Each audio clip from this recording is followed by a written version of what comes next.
As the principal of the high school, I get the honor of introducing our graduation speaker.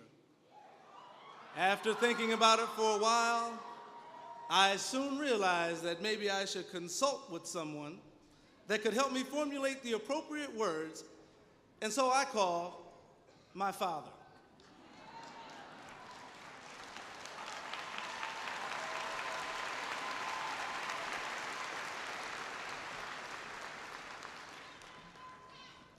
After all, I was introducing one of the most important people presently alive on the face of the earth.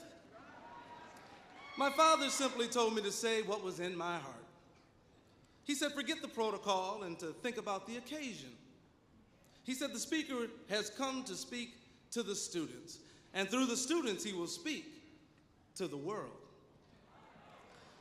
The introduction is not as important as the message, for it is the message that will stay with them the remainder of their lives. Our speaker once said, change will not come if we wait for some other person or some other time. We are the ones we've been waiting for. We are the change that we seek. To the graduates of the class of 2010, I present to you your graduation speaker, a man who each and every day faces some of the greatest challenges known to humankind, and he does it with the hope that one day, one of you will take his place and make the world a better place than it was the day of our graduation. It is with great honor that I present to you the Honorable Barack Obama, President of the United States.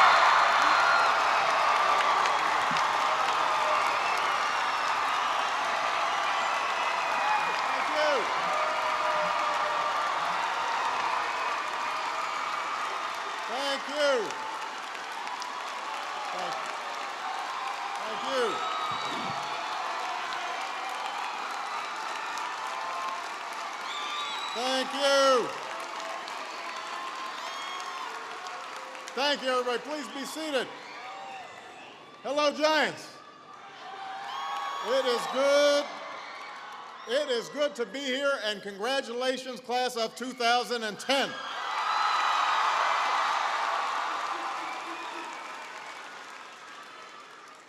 I am honored to be part of this special occasion. And I love you back.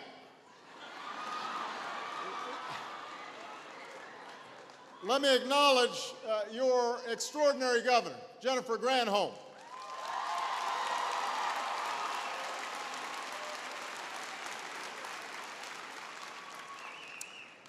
Superintendent Rice, thank you for your inspiring words. Your mayor, Bobby Hopewell, who I understand is a proud Kalamazoo graduate himself.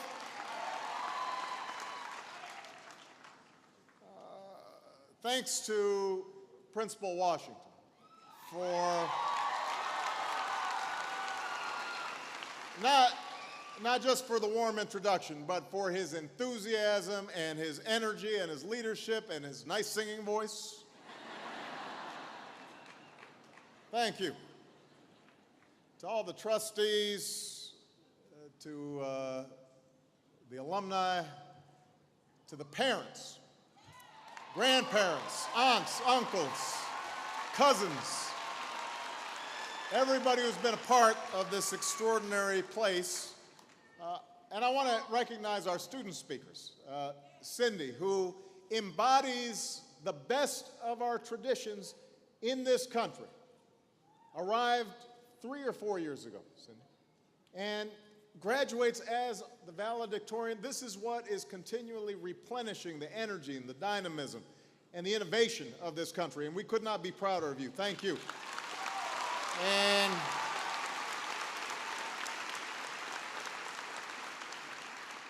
And to Simon, I'm glad that, according to the Constitution, you can't run till you're 35. So,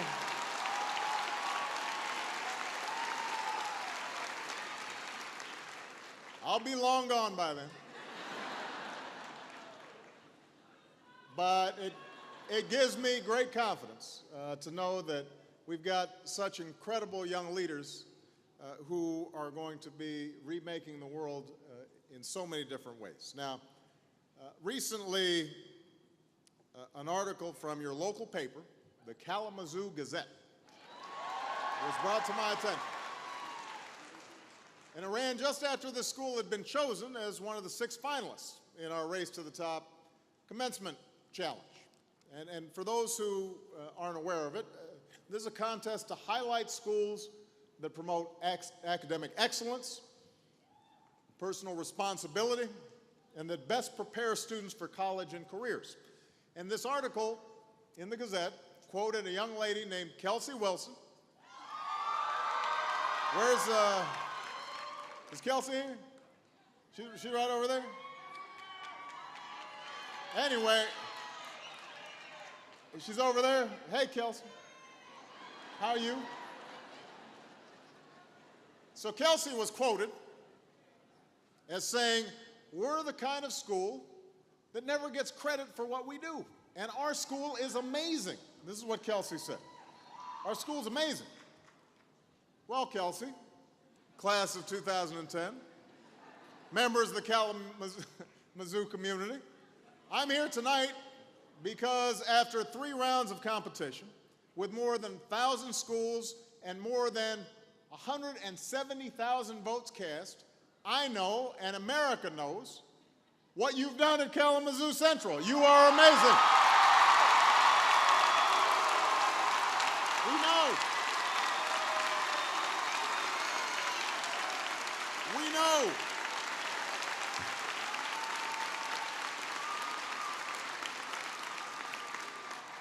Our amazing Secretary of Education, Arnie Duncan, knows.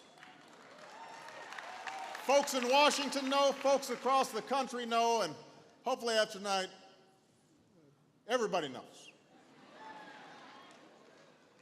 Now, together as a community, you've embraced the motto of this school district. Every child, every opportunity, every time.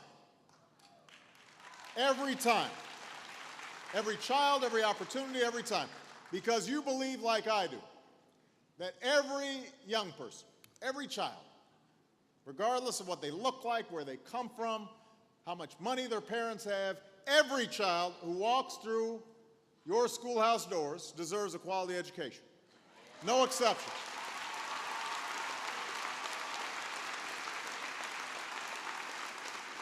And I'm here tonight because I think that America has a lot to learn from Kalamazoo Central about what makes for a successful school in this new century. You've got educators raising standards and then inspiring their students to meet them. You've got community members who are stepping up as tutors and mentors and coaches.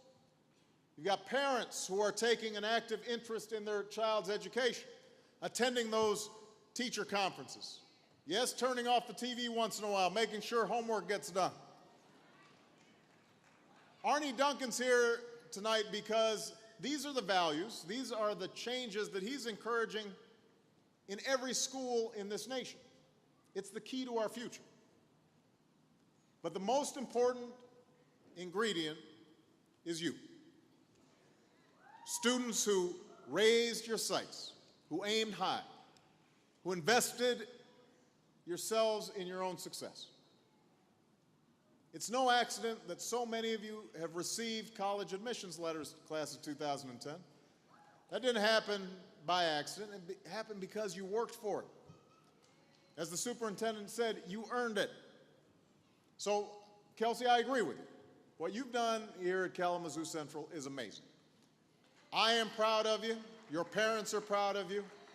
Your teachers, your principal, we're all incredibly proud. Now, graduates, all these folks around you, I have to say, though, with the cameras and the beaming smiles, they've worked hard to give you everything you need to pursue your dreams and fulfill your God-given talent.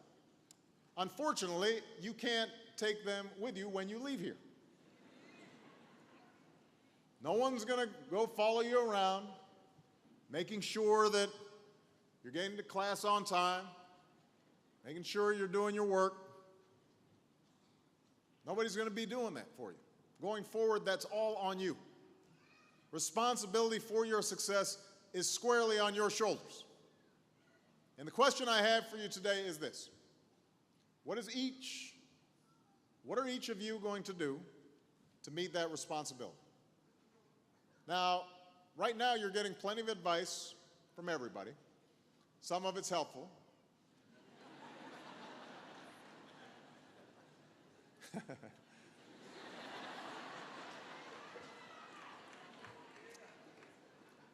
And so I hate to pile on with advice. But while I'm here, what the heck, I figure I should offer a few thoughts based on my own experiences, but also based on my hopes for all of you and for our country in the years ahead. First, understand that your success in life won't be determined just by what's given to you or what happens to you, but by what you do with all that's given to you, what you do with all that happens to you, how hard you try, how far you push yourself, how high you're willing to reach. True excellence only comes with perseverance. This wasn't something I really understood when I was back your age. My father, some of you know, left my family when I was 2 years old. I was raised by a single mom and my grandparents, and sometimes I had a tendency to goof off. As my mother put it, I had a tendency sometimes to act a bit casual about my future. Sometimes I was rebellious. Sometimes I partied a little too much. Oh, yes, yes. There's a cautionary tale. Don't be cheering when I said that. Studied just enough to get by. I thought hard work, responsibility, that's old-fashioned. That's just people want to tell me what to do. But after a few years, after I was living solely on my own, and I realized that living solely for my own entertainment wasn't so entertaining anymore, that it wasn't particularly satisfying anymore, that I didn't seem to be making much of a ripple in the world, I started to change my tune. I realized that by refusing to apply myself, there was nothing I could point to that I was proud of that would last. Now, you come of an age in a popular culture that actually reinforces this approach to life. I mean, you watch TV, and basically what it says is you can be rich and successful without much effort. You just have to become a celebrity.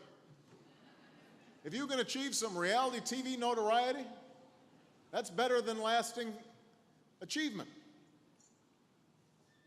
We live in a culture that tells you there's a quick fix for every problem and a justification for every selfish desire.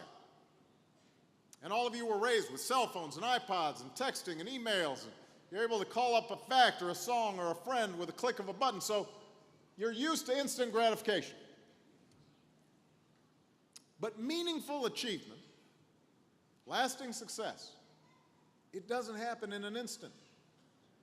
It's not about luck. It's not about a sudden stroke of genius. It's not usually about talent. It's usually about daily effort. The large choices and the small choices that you make that add up over time. It's about the skills you build and the knowledge you accumulate and the energy you invest in every task, no matter how trivial or menial it may seem at the time. You've got an alum who plays for the Yankees, I hear. He's supposed to be pretty good.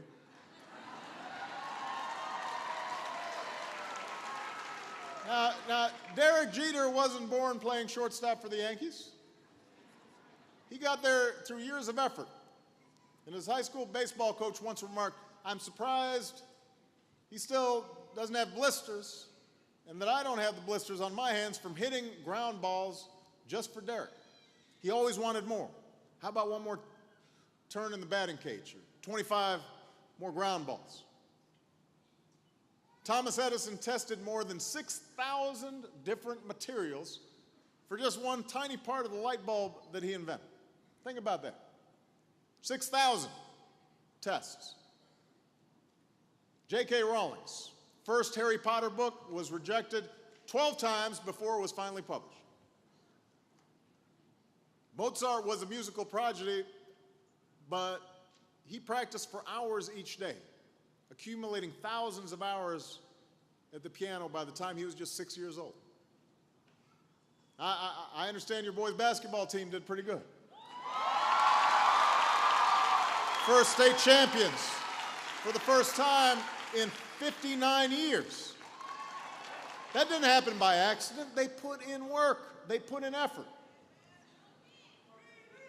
So today, you all have a rare and valuable chance to pursue your own passions, chase your own dreams, without incurring a mountain of debt. What an incredible gift. So you've got no excuse for giving anything less than your best effort. No excuses.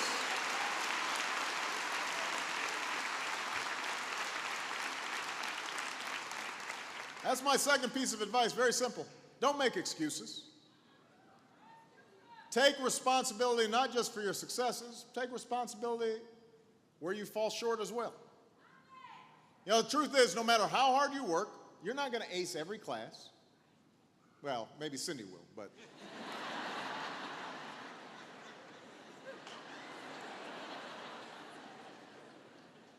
But you're not going to ace every class. You're not going to succeed the first time you try something. There are going to be times when you screw up. There'll be times where you hurt people you love. There'll be times where you make a mistake and you stray from the values that you hold most deeply.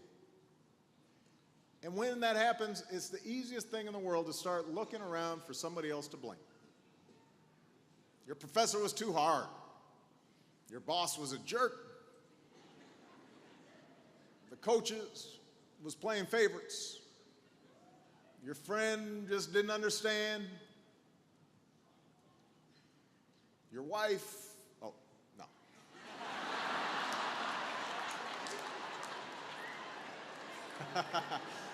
I'm just messing with Michelle right there.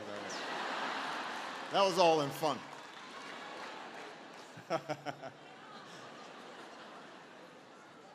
No, but this is an easy habit to get into. You see it every day in Washington. Every day. Folks calling each other names, making all sorts of accusations on television. Everybody's always pointing a finger at somebody else. You notice that? Now, this community could have easily gone down that road. This community could have made excuses. Well, our kids have fewer advantages, our schools have fewer resources, how can we compete? You could have spent years pointing fingers, blaming parents, blaming teachers, blaming the principal, blaming the superintendent, blaming the president.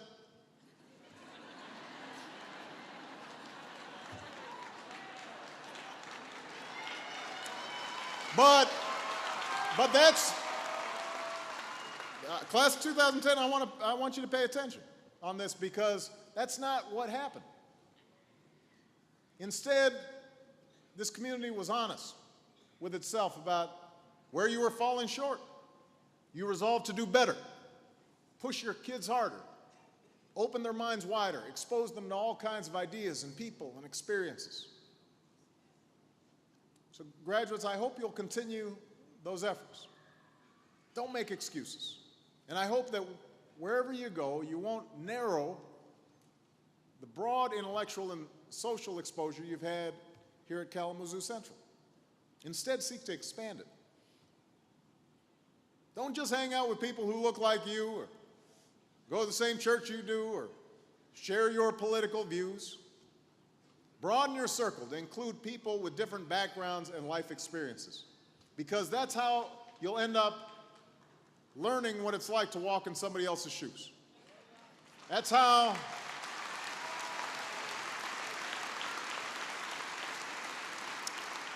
you'll come to understand the challenges other people face.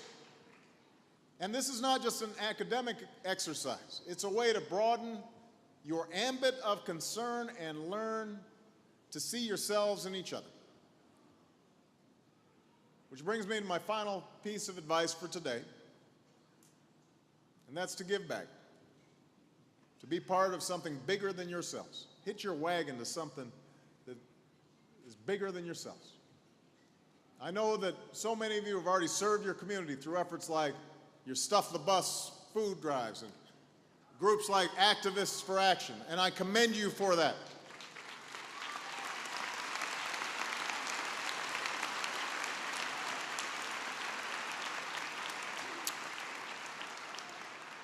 But I also know that many of you are the first in your family to go to college.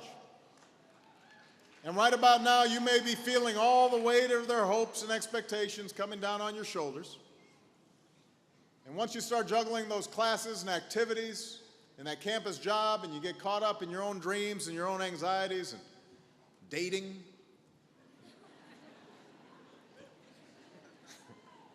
you may feel like you've got enough on your plate just dealing with your own life.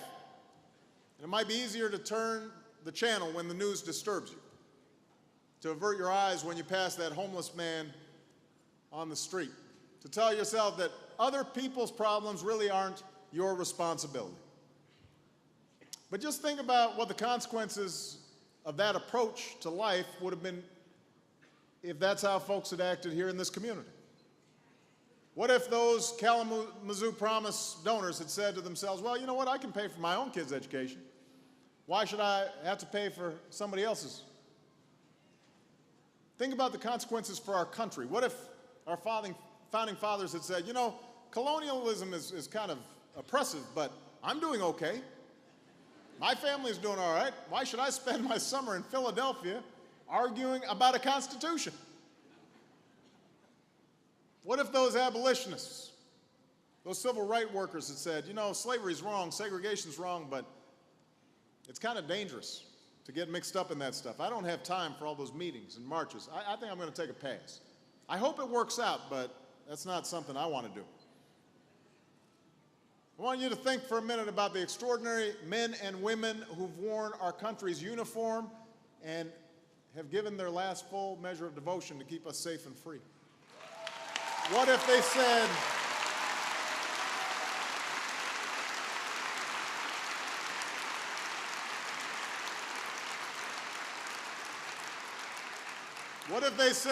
I really do love this country, but why should I sacrifice so much for people I've never even met? Young men and women in uniform right now making those sacrifices. So, you and I are here today because those people made a different choice. They chose to step up, they chose to serve, and I hope you will follow their example. Because there is work to be done, and your country needs you. We've got an economy to rebuild, we've got children to educate, we've got diseases to cure, we've got threats to face, we've got an oil spill to clean up, we've got clean energy to discover.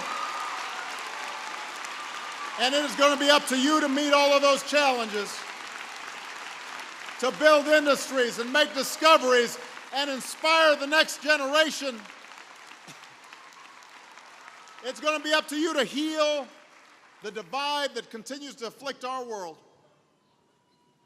Now, I'm not saying you got to do it here all at once, but as Theodore Roosevelt once put it, I'm asking you to do what you can with what you've got, where you are.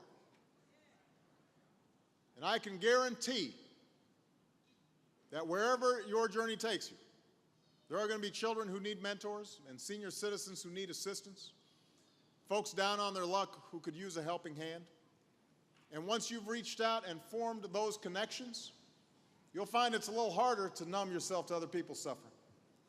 It's a little harder to ignore the national debates about the issues that affect their lives and yours. In the end, service binds us to each other and to our communities and our country in a way that nothing else can. It's how we become more fully American. That's the reason those donors created the Kalamazoo Promise in the first place, not for recognition or reward, but because of their connection to this community, because their belief in your potential, because their faith that you would use this gift not just to enrich your own lives, but the lives of others and the life of the nation. And I'm told that soon after the promise was established, a first grader approached the superintendent at the time and declared to her, "I'm going to college." First grader. "I'm going to college. I don't know what it is, but I'm going."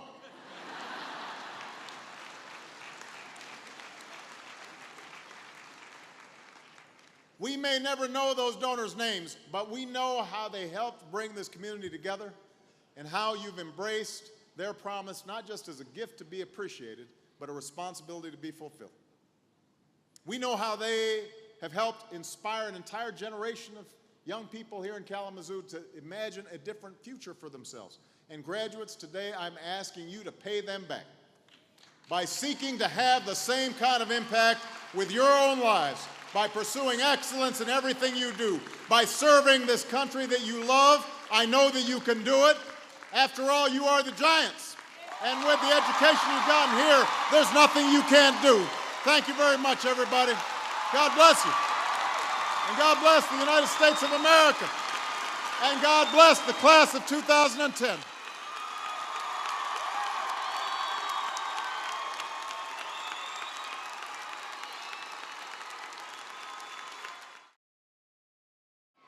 As the principal of the high school, I get the honor of introducing our graduation speaker. After thinking about it for a while, I soon realized that maybe I should consult with someone that could help me formulate the appropriate words, and so I called my father.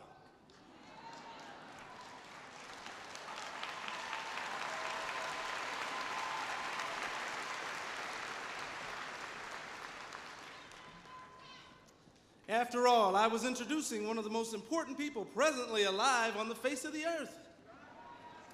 My father simply told me to say what was in my heart. He said, forget the protocol and to think about the occasion. He said, the speaker has come to speak to the students, and through the students, he will speak to the world. Back.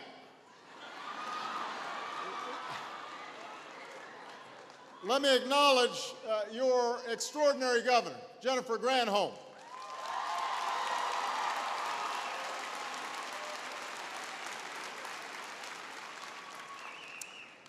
Superintendent Rice, thank you for your inspiring words. Your mayor, Bobby Hopewell, who I understand is a proud Kalamazoo graduate himself.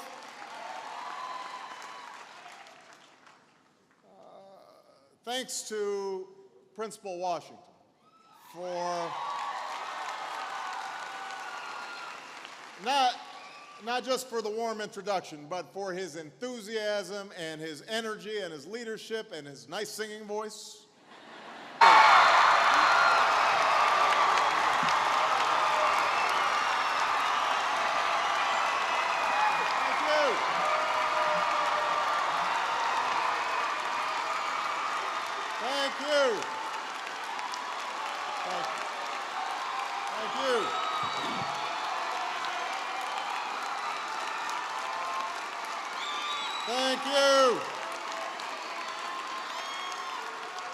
Thank you, everybody. Please be seated. Hello, Giants. It is good to be here, and congratulations, class of 2010.